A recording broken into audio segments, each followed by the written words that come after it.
બોટાદના ધારાસભ્ય ઉમેશભાઈ મકવાણાની રેલવે મંત્રી અશ્વિની વૈષ્ણવ અને વડાપ્રધાન નરેન્દ્ર મોદી સમક્ષ કરેલી રજૂઆતને સફળતા મળી હોવાનો દાવો કરવામાં આવ્યો।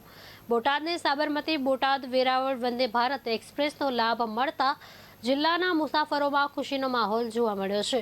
બોટાદ રેલવે સ્ટેશન ખાતે ધારાસભ્ય ઉમેશભાઈ મકવાણાએ વંદે ભારત એક્સપ્રેસનું સ્વાગત કરી લીલી ઝંડી આપી હતી। આ પ્રસંગે ભાવનગરના સાંસદ નીમુબેન બાંભણિયા, ભાવનગર ડીઆરએમ સહિતના આગેવાનો અને રેલવે અધિકારીઓ ઉપસ્થિત રહ્યા હતા। સાથે જ બોટાદ ગાંધીગ્રામ રેલવે માર્ગ પર ઇલેક્ટ્રિક ટ્રેન સેવા શરૂ થતા રેલવે સુવિધામાં વધુ વધારો થયો છે। જિલ્લાની જનતા માટે આજે સોનાનો સૂરજ ઉગ્યો છે।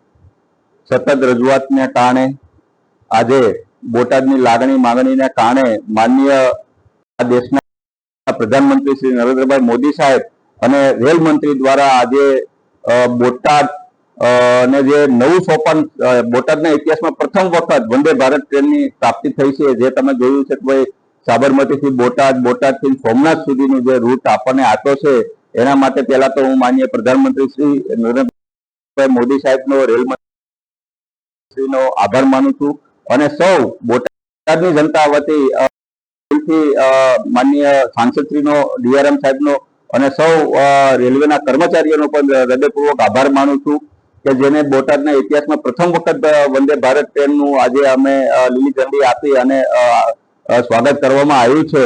અને સાથોસાથ આવનારા સમયની અંદર બોટાદના રેલવે સ્ટેશનનો વધુમાં વધુ સારી રીતે વિકાસ થાય તેના માટે પણ પ્રયત્ન ચાલુ કરી દીધા છે।